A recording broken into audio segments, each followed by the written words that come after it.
Olá, querido amigo, que bom que você está aqui para se aprofundar um pouco mais na Palavra de Deus, no Evangelho Eterno e na tríplica mensagem angélica. Nós estamos estudando Apocalipse 14, verso 7, que é muito importante e hoje é o último dia que nós vamos nos aprofundar um pouco mais na revelação de que esse simples verso 7, que contém a primeira mensagem angélica, tem para nós. Vamos orar. Pai de amor, nos ajuda agora a nos aprofundarmos um pouco mais no conhecimento da Tua Palavra, Senhor, que possamos estar preparados, Pai, quando o Senhor vier, para tomarmos uma decisão consciente. E também, Pai, pedimos que, se por acaso descansarmos, que o Senhor esteja conosco, que nós estejamos nos preparando, Senhor. Humildemente nós pedimos pelos méritos de Jesus Salvador. Amém.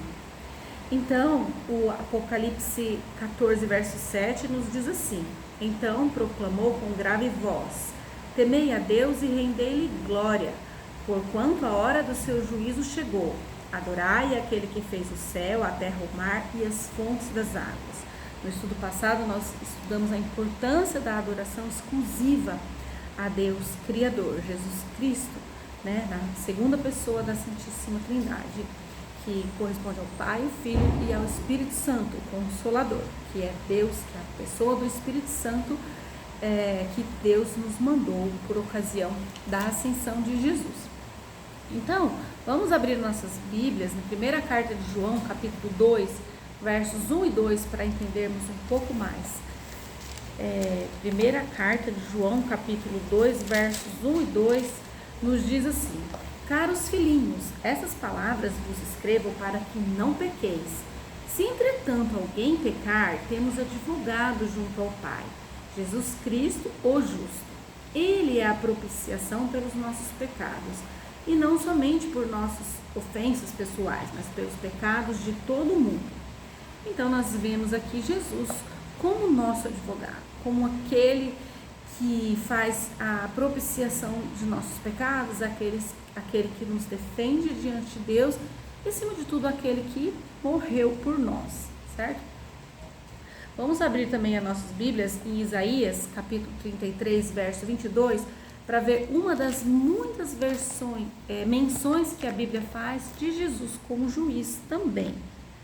Isaías, capítulo 33, verso 22, nos diz assim: Pois Yahweh é nosso juiz, o Senhor é nosso legislador, o Eterno é nosso rei, é Ele que nos vai salvar. Também em Eclesiastes, capítulo 12, verso 14, nós vemos mais uma menção de Jesus como juiz. Eclesiastes, capítulo 12, verso 14. Vamos achar aqui o livro de Eclesiastes. Eclesiastes, capítulo 12, verso 14. Deixa eu achar por aqui, que é mais fácil. Eclesiastes, capítulo 12, verso 14.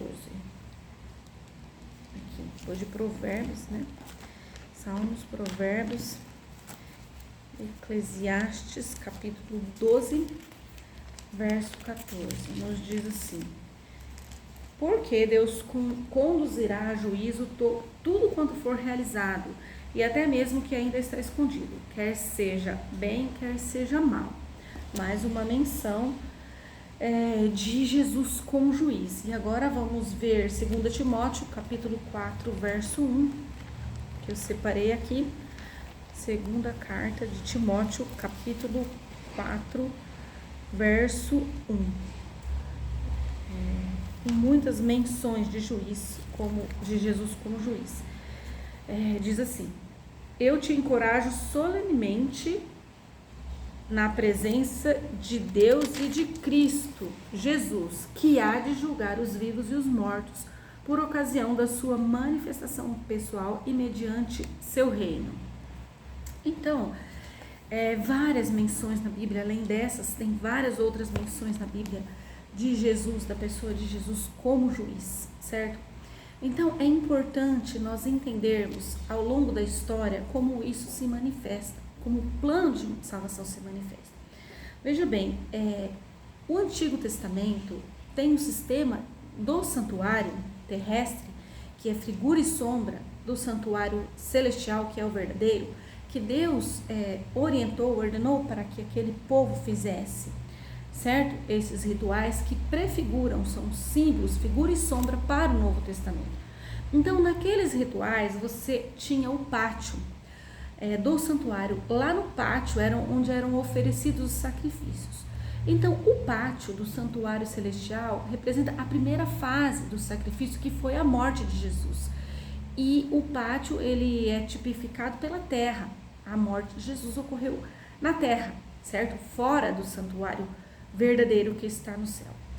Em seguida, após a morte de Jesus, nós temos, em sequência da história, a reforma protestante também, que ela simboliza tudo o que aconteceu na história do cristianismo, simboliza também o que Jesus fazia naquele momento ali e onde ele se encontrava, no céu, que era no lugar santo, e que ele fazia ali a mediação, certo? E a intercessão do povo de Deus para com Deus. Ele fazia a intercessão e ao longo da história foi isso que Jesus fez no lugar santo. Porém, em um momento da história que já ocorreu, que eu já mencionei no estudo passado, no ano de 1844, Jesus entrou ao lugar santíssimo. Ele não retornou aqui à terra, mas ele entrou no lugar santíssimo do santuário do céu e começou a fazer a terceira parte do seu plano de salvação, que é a expiação pelos nossos pecados. E é o que Jesus se encontra fazendo hoje. Portanto, vivemos em tempos solenes. E eu e você devemos nos preparar neste momento para estarmos preparados, para podermos ter decisões conscientes ao lado de nosso Deus. Então, esse é o meu apelo para você hoje, para mim e para você, que possamos nos apegar em Deus através do estudo de sua palavra e sermos transformados por Ele. Então, que Deus te abençoe. Até um próximo comentário do Evangelho Eterno nessa série Evangelho Eterno. Que Deus te abençoe e até mais.